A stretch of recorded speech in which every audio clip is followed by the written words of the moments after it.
Madame, Monsieur, bonjour. Bienvenue dans votre journal dont voici les principaux titres. Le gouvernement a trouvé une solution pour lutter contre la surpopulation carcérale. Instaurer des travaux d'intérêt général en remplacement de certaines peines de prison. Cette décision a été prise lors du Conseil des ministres d'hier. D'autres mesures importantes ont également été adoptées. Les détails au début de ce journal. Dans cette édition, nous allons aborder le sujet des produits bio. Une équipe de Savane Média a interrogé plusieurs citoyens pour tester leurs connaissances à ce sujet. Elle a cherché à savoir si ces personnes pouvaient distinguer les légumes bio de ceux issus de pratiques agricoles dominées par l'utilisation des pesticides chimiques. L'équipe a également souhaité recueillir des réflexions sur les solutions possibles en cas de rareté de produits bio sur le marché. Les détails dans un instant. Au Conseil des ministres d'hier, il était question essentiellement d'exonération de taxes sur la farine de maïs, de blé, de sorgho et d'autres céréales, de renforcement du dispositif de lutte contre le blanchiment des capitaux et de financement du terrorisme et d'institution des travaux d'intérêt général comme sanction pénale pouvant participer au désengorgement des maisons d'arrêt et de correction. Le point avec Salif Sandoudi et Jamila Kaboré. En sa séance du Conseil des ministres d'hier, le gouvernement a consenti des exonérations de taxes sur la farine de maïs, de blé, de sorgho et d'autres céréales au titre du ministère en charge de l'économie. Il a adopté un avant-projet de loi relatif à la lutte contre le blanchiment de capitaux, le financement du terrorisme et la prolifération des armes de destruction massive au Burkina. Ce texte renforce le dispositif de sanctions de détection de tout ce qui est financement du terrorisme et blanchiment de capitaux, a précisé le ministre Aboubakar Nakanabo. Ce dispositif a apporté un certain nombre d'innovations, notamment la prise en compte de tout ce qui est transactions électroniques, parce que ces transactions électroniques sont aussi des moyens de blanchiment des capitaux. Et également, à côté de cela, il y a le renforcement du dispositif des sanctions, également le dispositif de détection de tout ce qui est financement du terrorisme, tout ce qui est lutte contre le blanchiment des capitaux. Avec ce dispositif, le Burkina renforce tout ce qui est disposition prise pour lutter contre le financement du terrorisme et le blanchiment des capitaux. Le Conseil a adopté un projet de loi relatif à la peine de travail d'intérêt général. Un texte a déposé sur la table de l'Assemblée législative de transition et qui devrait contribuer à désengorger les prisons selon le ministre de la Justice, Edasso Rodrigue Bayala. Le travail d'intérêt général était régi par une loi du 6 avril 2004 qui, à la pratique, l'application s'est révélée un certain nombre d'insuffisances.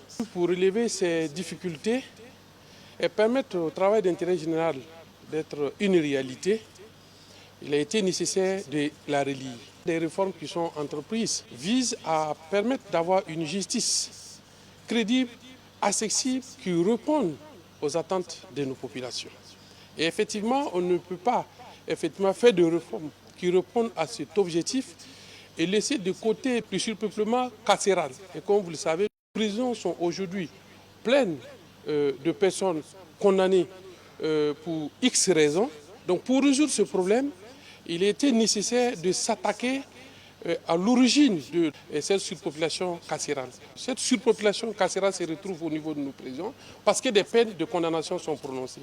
La peine de travail d'intérêt général vise effectivement à résoudre ce problème. Au cours de ce Conseil des ministres, Séraphine Sommet a été nommée directrice générale de l'AIB. Nous parlons à présent de l'artisanat Médine Burkina. Certains artisans sont déjà prêts pour le Siao qui se déroulera du 25 octobre au 3 novembre prochain. C'est le cas de Amado Nana qui fabrique des chaussures Médine Burkina. Une équipe de Savane Média est allée à sa rencontre.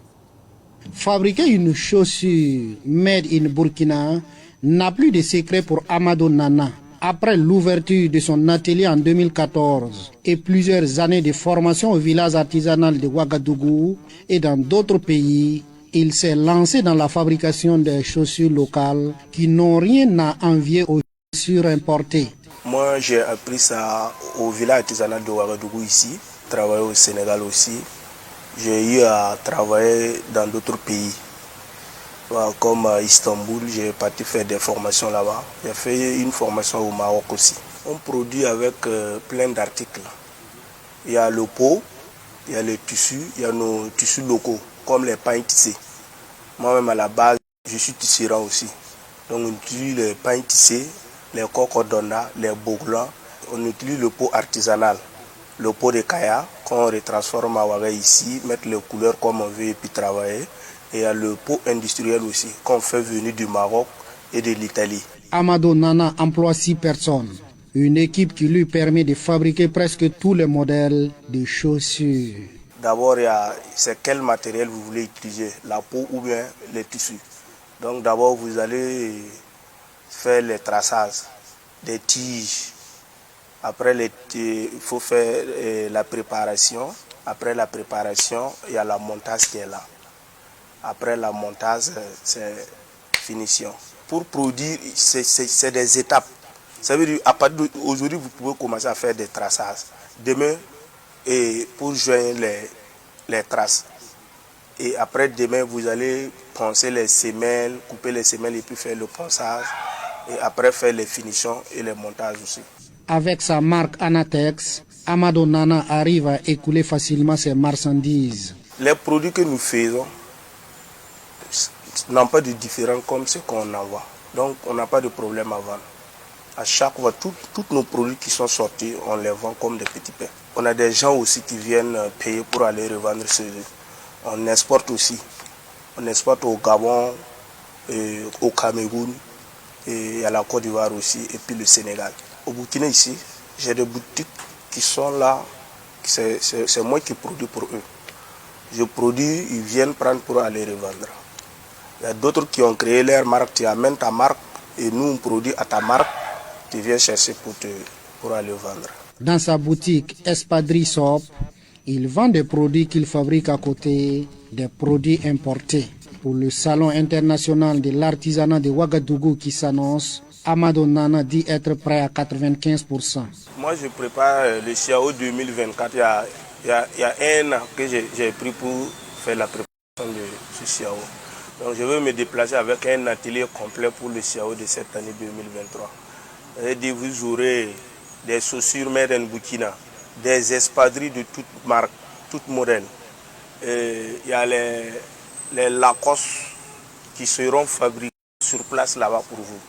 C'est-à-dire vous venez, vous êtes venu au CIAO, vous voulez un cadeau, nous allons vous offrir des t-shirts griffés CIAO 2024, plus votre nom et plus d'autres signes qu'on est en train de préparer pour exposer au niveau du CIAO. Charles Bamouné est un client venu du quartier Zone 1 que nous avons rencontré sur place. Il faut dire que ça fait un bon bout de temps que je viens ici, tout le temps acheter mes chaussures. Voilà. Et si j'ai l'habitude de revenir à tout moment, c'est parce que je trouve les chaussures de très bonne qualité. J'arrive à me comme je veux, je suis à l'aise et les gens s'apprécient. Voilà. Quand je viens ici, je trouve la pointure qu'il me faut, la qualité qu'il me faut et voilà, la chaussure qui me plaît au fait. L'ambition de Amadou Nana est de former la jeunesse à la fabrication des chaussures made in Burkina dans les jours à venir. Notre souhait même, c'est la formation. Comment former des milliers de jeunes au Burkina qui vont produire des chaussures made in Burkina pour faire porter les Burkinabés. C'est ça notre souhait. À la base même de l'atelier, même c'est ça même. Voilà. Sinon, si c'est les chaussures, on peut l'avoir un peu partout. Mais créer des chaussures made in Burkina, travailler pas de Burkinabés et payer pas de Burkinabés et puis porter pas de Burkinabés. Et on forme déjà même. Actuellement, nous sommes en train de voir comment lancer dans les provinces comme en ville ici et partir les former et les appuyer. Il ne faut pas qu'ils vont se former et puis aller s'asseoir dire qu'il y a manque de ça, il y a manque de ça. Non, non, non. Nous, on a des ateliers qui sont là. Quand ils vont finir de former, s'ils n'ont pas le matériel, ils vont rester avec nous, travailler avec nous. S'ils veulent créer leur propre marque, ils seront là aussi, travailler pour leur marque. L'atelier Anatex et la boutique Espadrille Soap sont situés non loin des savanes médias dans le quartier Sissène de Ouagadougou. Place à présent au dossier de cette édition. De nombreux Burkinabés consomment chaque jour des produits chimiques sans le savoir ou sans le vouloir. Les plats préparés dans les ménages et les restaurants à partir de légumes contiennent malheureusement des produits chimiques qui proviennent des intrants agricoles. La majorité des légumes disponibles sur le marché sont cultivés avec des pesticides chimiques nuisibles à la santé humaine et à la sécurité alimentaire. C'est un dossier signé Germaine Farama. La maraîchère-culture occupe une place de choix dans la production agricole au Burkina.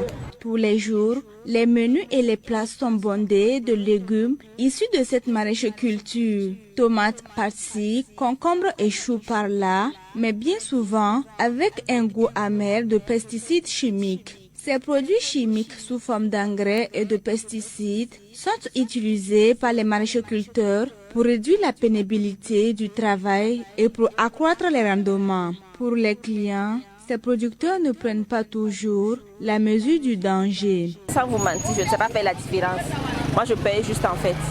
Bon, comme aussi les produits comme la tomate, les oignons et autres, là, c'est pas période. Donc, voilà. Il y a peut-être 2 mois ou 3 mois, il n'y a pas de tomates comme ça au marché. Actuellement, il y a des tomates, donc on profite juste en fait. Bon. Ce qui est naturel ou pas, ça je ne sais pas. Chacun a son goût quoi. Moi je préfère ce qui est un peu mûr, mais pas trop mûr quoi.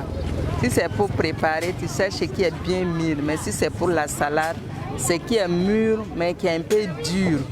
La maraîchère-culture de nos jours soulève des préoccupations quant à la sécurité alimentaire et sanitaire. Germaine Zongo, vendeuse de légumes au marché de Pissi de Ouagadougou, confirme cela. Elle explique que les tomates, les carottes et les poivrons sur le marché actuel proviennent de l'extérieur, alors qu'elle-même ignore les modes de production. On n'arrive pas à savoir ça. À l'heure, on prend les carottes à l'aéroport. C'est carottes du Maroc. Même les tomates viennent de là-bas. Les fruits et les feuilles subissent également le fait de ces pesticides. Mais il n'y a pas que les consommateurs qui ne savent pas distinguer les légumes contenant des produits chimiques et les produits naturels. Germaine Zongo, qui les commercialise, l'ignore aussi. Vraiment, si ce n'est pas les services alimentaires vont aller régler voir, nous on ne sait rien. Nous on ne pas chercher pour vendre. Les gens aiment ça plus que pour nous là même. Nous on ne comprend pas. C'est nos cultivateurs qui n'ont pas de bons produits pour moi, je ne sais pas. Sinon les gens aiment les carottes de Maroc plus que pour nous là. Pourtant, il est possible d'identifier les produits naturels, même si cela est souvent difficile, selon Martine Savadogo, directrice générale adjointe de l'entreprise Bioprotect, une entreprise qui fait la promotion des produits bio depuis 2011. Pour elle, le goût, la forme et le temps de conservation de ces légumes sont des facteurs propres pour les distinguer. Quand tu pars vers le marché, on veut un produit qui tape à l'œil. Donc tout ce qui est tape à l'œil sur le marché vraiment est relié avec des produits chimiques. À vue d'œil, c'est la qualité, c'est la présentation, c'est la grosseur qui détermine si le produit a été fait, il y a eu d'utilisation de pesticides à l'intérieur. Mais l'autre côté aussi, il y a le goût qui détermine. Quand tu prends par exemple la tomate produite avec des produits naturels, c'est solide, ça veut dire qu'il y a du poids. Au regard du fait qu'il est difficile d'identifier les produits naturels, chaque consommateur a sa petite méthode pour se protéger. Quand on paye tout ce qui est feuilles par exemple là, il faut s'assurer de bien arranger. Quand on finit de bien arranger, il y a le bicarbonate de soude, il y a le sel. Le sel aussi est très bon aussi pour... voilà, c'est ce que j'utilise. Voilà pourquoi il faut éviter au maximum de manger dehors, comme vous ne connaissez pas la provenance en fait, de comment ils préparent en fait. Arrivé à la maison, il faut bien laver. Tu peux laver ça avec l'eau d'Isabelle. Tu laves ça bien propre. Si tu vas préparer, tu laves ça bien, tu mets dans le passoire, tu vas couvrir. Le temps d'être prête. Bon, si tu es prête maintenant, tu viens, tu prends, tu coupes et puis tu prépares. Mais qu'à cela ne tienne, pour les acteurs du bio, toutes ces pratiques d'hygiène, de protection ne peuvent en aucun cas détruire les molécules chimiques déjà présentes dans ces légumes. C'est une question de molécules. Quand vous lavez ça très bien, et vous enlevez, vous partez faire la salade, les gens mangent. Et que vous prenez même ce qu'ils sont en train de manger, vous partez faire une sauce. Quand on fait les analyses, le même molécule est là. Donc là, que ce soit par cuisson, que ce truc, ça y est là. Voilà. Quand vous allez prendre par exemple la mangue qu'on a mis du carburant là, vous mangez, vous lavez, vous mangez, le produit est toujours là. À défaut des produits de saison ou de ceux produits au Burkina, les promoteurs de Bioprotect invitent les ménages à se passer des légumes importés ou produits localement avec des intrants chimiques. Vous avez vu qu'il y a le Maroc qui a fait venir de la tomate. C'est des produits chimiques utilisés dans des conditions d'exportation. Donc souvent, généralement, ils ne tiennent même pas compte de certains paramètres. Donc pour moi, ce qu'on peut faire, c'est pour les ménages comme vous et moi, c'est d'être naturel, de consommer ce qui est disponible, de produits de saison. Quand il n'y a pas de tomate, par exemple, on peut par exemple utiliser le moringa qui contient aussi de la bêta-carotène comme ce que la tomate contient. Et ceux qui font rentrer les produits chimiques, ils sont encouragés, ils sont décorés. Et maintenant, on parle du producteur maintenant. Lui, qu'est-ce que vous faites avec lui? Voilà. Donc, et puis le marché aussi, c'est le marché, il faut que les consommateurs, nous ce qu'on veut aujourd'hui là, que les consommateurs prennent conscience que l'affaire du pesticide, ce n'est pas du jeu. L'utilisation des produits chimiques dans la maraîchère-culture est souvent source de maladies chroniques, de troubles de croissance des enfants et de bien d'autres maux. Il est donc conseillé de faire valoir le bio à travers l'utilisation des intrants naturels comme le compost. Les responsables de Bioprotect souhaitent que les autorités maximisent la sensibilisation des producteurs et des consommateurs quant aux dangers de ces produits et promeuvent l'agriculture écologique durable. Actualité sportive à présent. Dans le cadre de la campagne d'action pour les personnes âgées CAPA 2024, l'association Génération Solidaire AGS continue de mener des actions en faveur de personnes âgées. Cette fois-ci, elle a organisé une activité sportive spécialement dédiée au 3e âge. Une initiative qui traduit la volonté de l'AGS de promouvoir un vieillissement actif et en bonne santé pour nos aînés. L'activité s'est déroulée le mercredi 18 septembre 2024 au Palais des Sports de Ouaga 2000. Cynthia Zongrana nous en parle. La vie, c'est le mouvement, c'est la vie.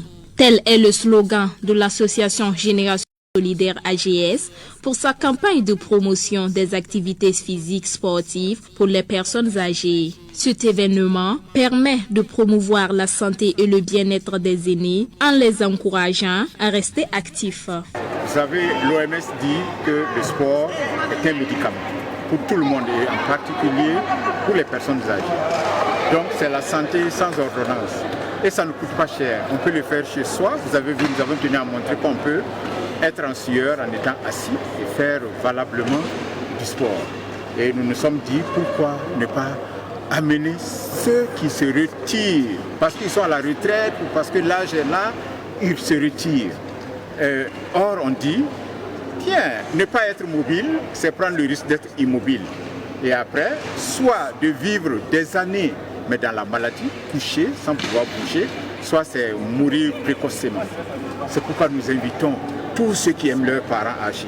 Nous invitons toutes les personnes âgées qui ne veulent pas faire souffrir leurs enfants avec des médicaments à longueur de journée à se donner au sport. Des exercices adaptés ont été proposés par des professionnels du sport afin de permettre aux seniors de pratiquer une activité physique en toute sécurité et dans une ambiance conviviale. Rasmane Sawadgo, représentant du ministre des Sports, salue l'initiative. Je voudrais d'abord, au nom de monsieur le ministre de la République, saluer l'initiative de l'association Génération Solidaire qui a réuni cet après-midi donc les personnes âgées pour sa campagne, pour le lancement de sa campagne de sport et de loisirs pour ces personnes.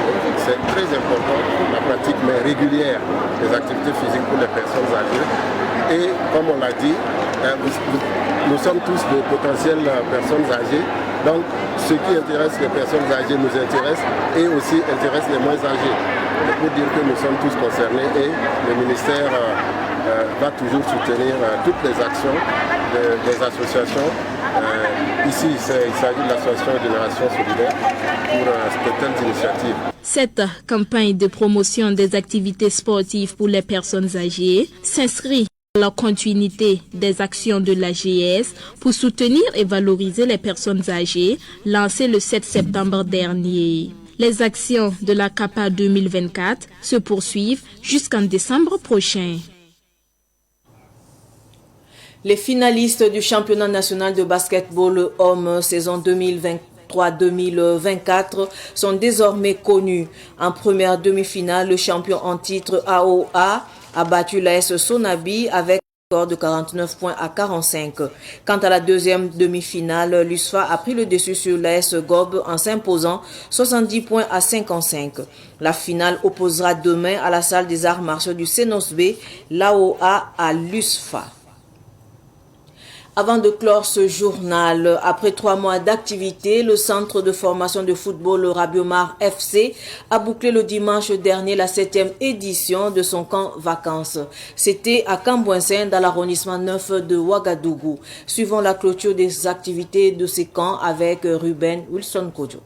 Près de 170 enfants dont l'âge varie entre 5 et 17 ans, on prépare à ce camp vacances de l'édition 2024. Cette année, vraiment, Rabioma FC camp vacances foot, on a vraiment eu des choses de nouveau par rapport à l'année précédente.